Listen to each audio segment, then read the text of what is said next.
Having recently lost my father, I decided to split the $5 million inheritance between my mother and myself. This resolution came during a poignant moment shortly after my father's funeral as I was reviewing the inheritance documents.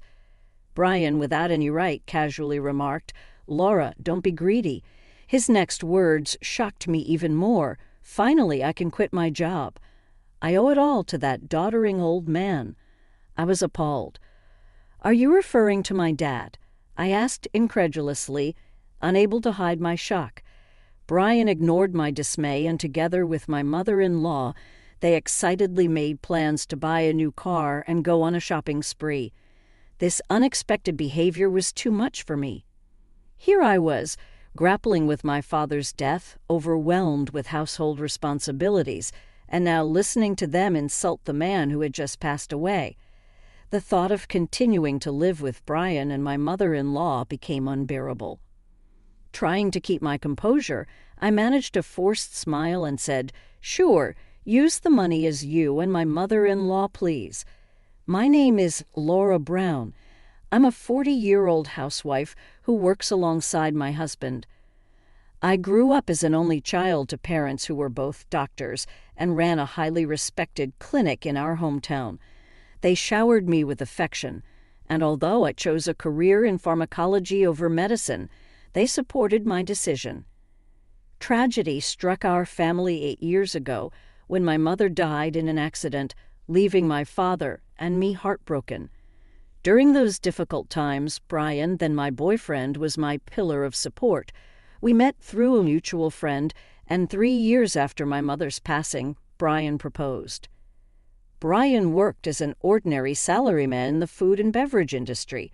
Despite my higher earnings, I believed that love would help us surmount any challenges. My father was thrilled when I announced our engagement. "I have seen how Brian supported you, Laura. Thank you so much. Please continue to take care of her," he said. Brian promised my father, "Standing tall, I will make her happy." I felt a surge of happiness standing beside him, convinced of our bright future together. But when we visited Brian's family to announce our engagement, his mother, heavily made up and a divorcee herself, looked me over critically. "Marriage, huh? You're Brian's choice. Isn't she a bit plain for you? And older, too. Wouldn't a younger woman be more suitable?" Her words were like a cold splash of reality in my dreams. Brian's retort caught me off guard. When his mother questioned whether a younger and prettier girl would suit him better, he said, "Mom, Laura works at Gold Pharmaceuticals, and her dad is a doctor who runs his practice, focusing more on the financial aspects of my background than my personal qualities." His mother's demeanor quickly shifted to one of approval. "Oh, Brian, you should have mentioned these important details sooner. That changes everything. I'm happy to approve of the marriage. Nice to meet you, Laura, and thank you."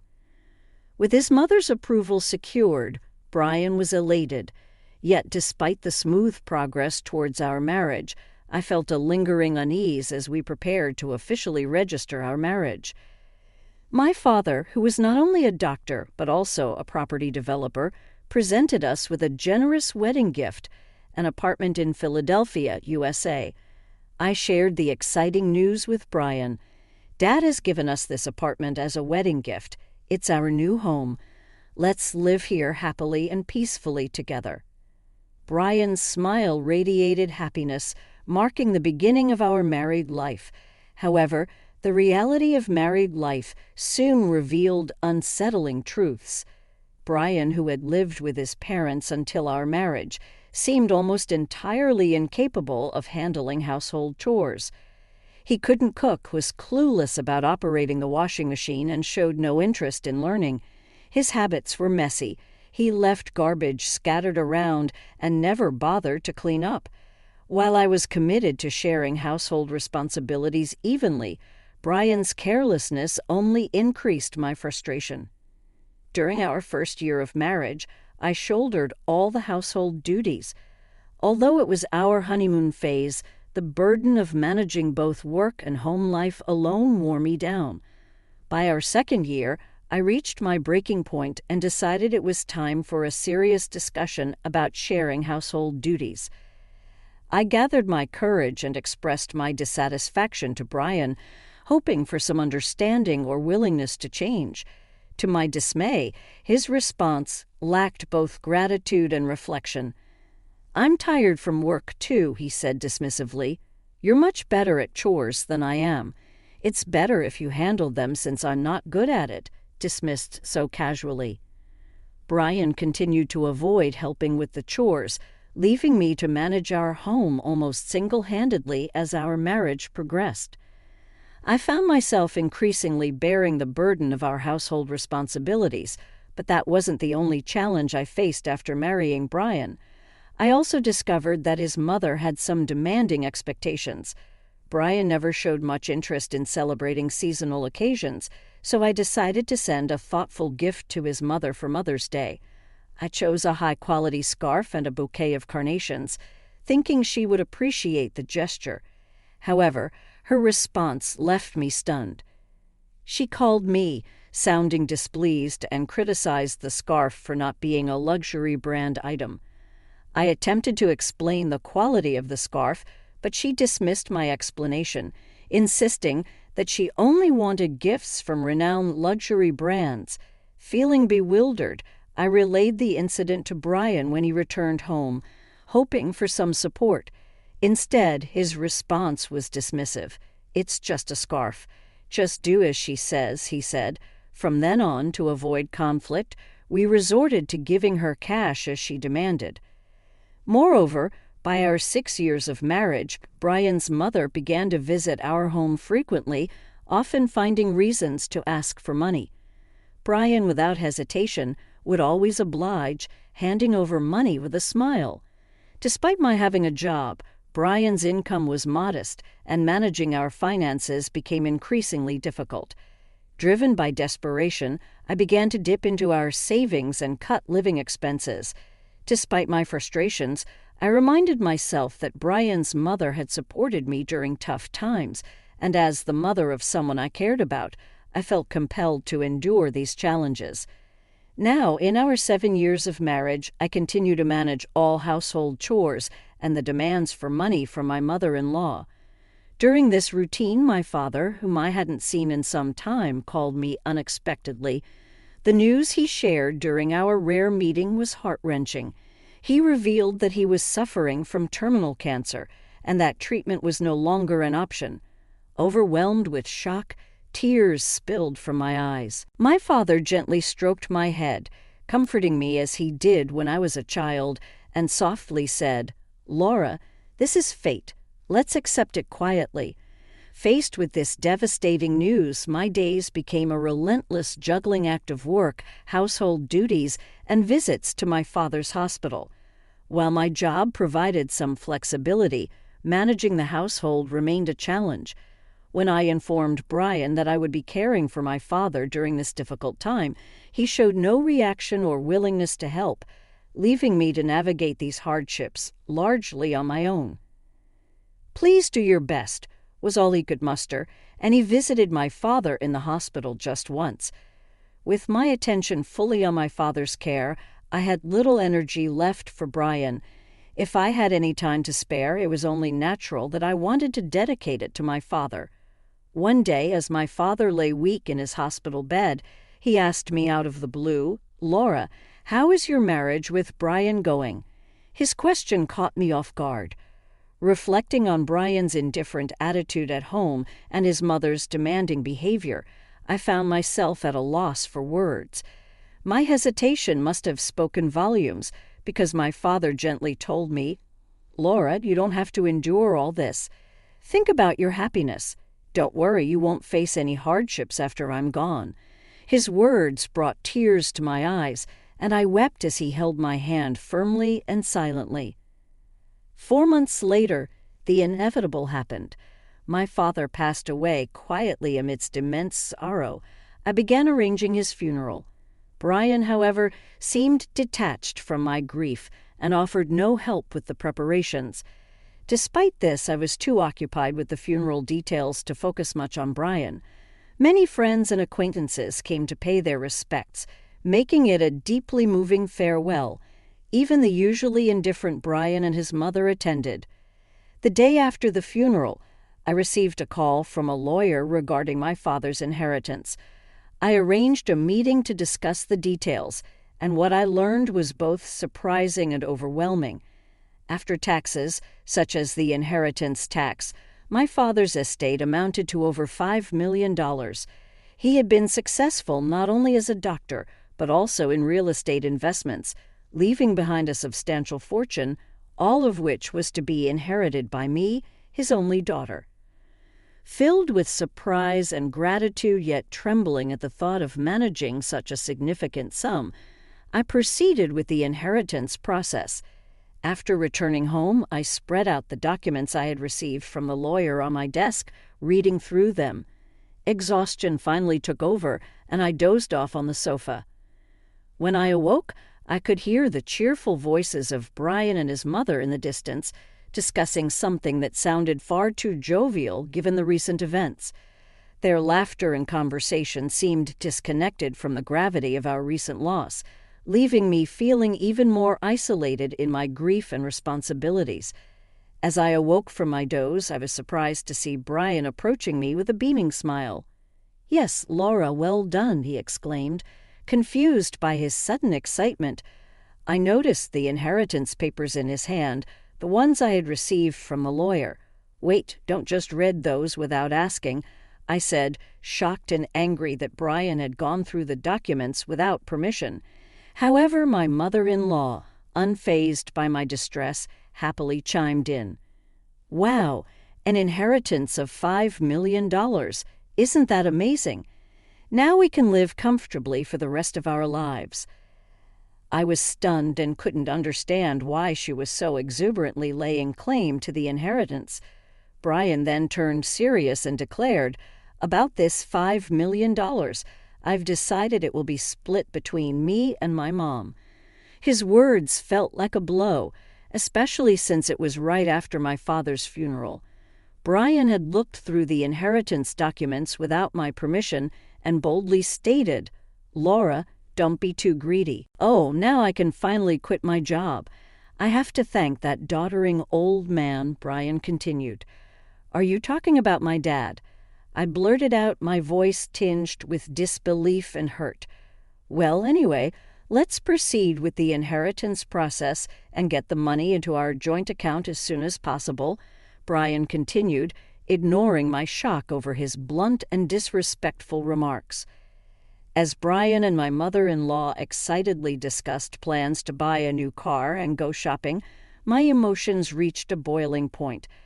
I was burdened with household chores and constantly asked for money, and now they had insulted my deceased father.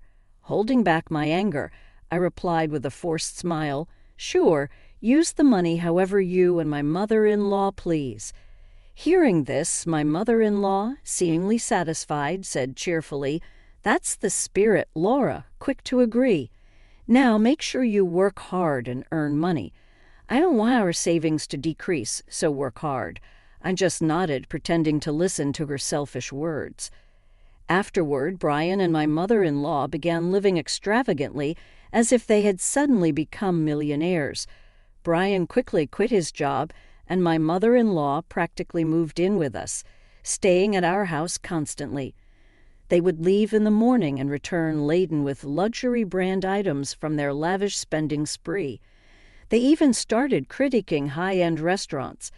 "The 3-star restaurant we went to today wasn't as great as I expected," they would say, discussing their outings as if they were seasoned celebrities, detached from the reality of our situation, while I was left to manage all the household duties as if I were a live-in maid. Brian seemed under the impression that my father's inheritance would be readily available. He began withdrawing money carelessly from our joint account, and my savings of $140,000 rapidly dwindled. When I confronted them about their excessive spending, Brian just laughed it off. "What are you worried about? Isn't $5 million coming soon? This kind of spending is no big deal," he said, completely ignoring my concerns. Then a month later, Brian and my mother-in-law abruptly left for a vacation to Hawaii. I wasn't invited and found myself alone at home. After waving them goodbye, I decided it was time to take a firm stand. About a week later, while I was enjoying a quiet day at home, I was startled by a loud knock on the door. Peering through the intercom monitor, I saw Brian and my mother-in-law standing there, dressed in Hawaiian shirts, looking puzzled. "What do you want?" I asked calmly yet coldly, angered by my demeanor. Brian retorted, "What are you talking about? Why won't the door open?" Confidently, I replied through the intercom, "Well, I changed the locks on the door, so of course it won't open. Why don't we talk this over calmly at the nearby cafe? Please go ahead. I'll join you shortly," I suggested. After a moment of shouting and frustration, they realized their efforts were futile and headed to the cafe. Once I was sure they had left, I followed them. Upon arriving, I found Brian and his mother already there, waiting in a state of fury. "What's this about? Did you change the locks? Hand over the new keys right now," Brian demanded. "There's no need for me to give you the new keys. You both need to leave that house," I told them calmly, facing a visibly angry Brian. I pulled out a piece of paper from my bag. It was a divorce petition I had already filled out. "Divorce? You're serious about divorcing me?" Brian was stunned. His mother, equally shocked and bewildered, chimed in, "Laura, why has it come to this?" Their reactions mirrored their disbelief, but I remained resolute, ready to reclaim my life and my independence from their unrelenting selfishness and disrespect. I spoke to Brian and his mother, who were now visibly panicking and flustered with the way you've been spending every day. "Are you sure your finances are okay?" "What money?" "Of course it's fine," Brian retorted vehemently, almost spitting as he spoke. "Your father's inheritance is coming, right? There should still be over $90,000 in our joint account.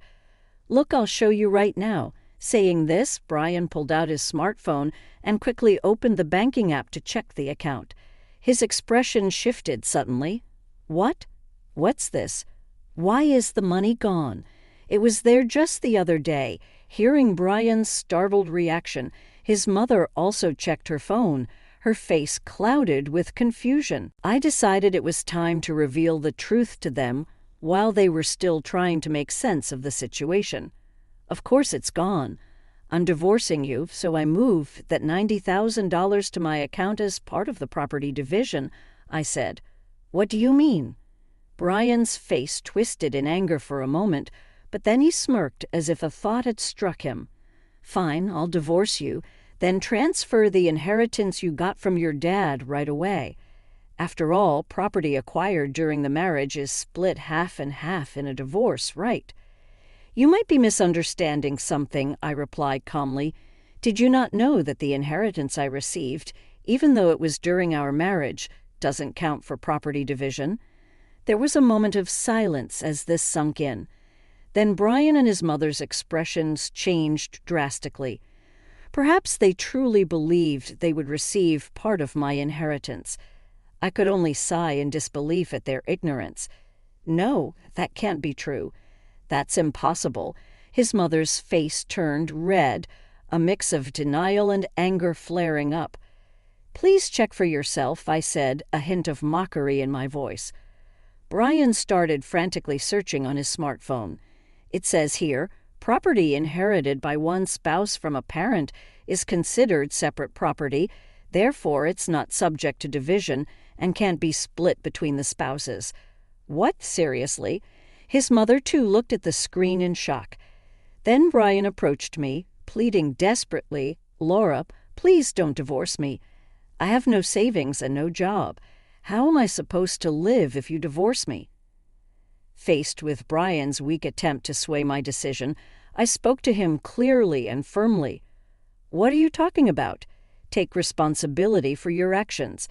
I will never forget how you both treated me. I'm divorcing you, and I'll go to court if necessary," I stated firmly, my resolve unwavering. Brian and his mother, taken aback by my fierce determination. A side of me they had never encountered before, shrunk back in fear, their whispers barely audible, with their spirits clearly dampened. I walked out of the cafe with my head held high. In the weeks that followed, Brian and I underwent the divorce proceedings smoothly. The $90,000 I had prudently moved from our joint account was duly recognized as part of the marital property division. Over time, I succeeded in removing Brian and his overbearing mother from my house. Having frivolously spent the money from our settlement, Brian found himself without a penny to his name, compounding his woe as he was buried under a mountain of bills from lavish overseas trips and other reckless expenditures he had charged to his credit cards, plunging rapidly into debt. To manage these expenses, Brian and his mother were forced to incur even more debt, and now they reside in a dilapidated apartment, laboring tirelessly every day to climb out of their financial pit. The stark reality of their new humble lifestyle was a brutal shock compared to their previous extravagance. On my end, I made significant changes to my life. I sold the condo I once shared with Brian and moved into the apartment that had belonged to my father. I continued with my job, and thanks to the inheritance I received from my father, I now enjoy a comfortable financial situation. I live with a deep sense of gratitude for my late father, whose legacy has given me a new lease on life. With this fresh start, I am committed to cherishing my life and looking forward to a future filled with peace. I am determined to protect my happiness and spend my days living tranquil, savoring the stability and serenity I have worked so hard to secure. My focus now is on enjoying the simple pleasures of life, secure in the knowledge that I have overcome significant challenges and emerged stronger.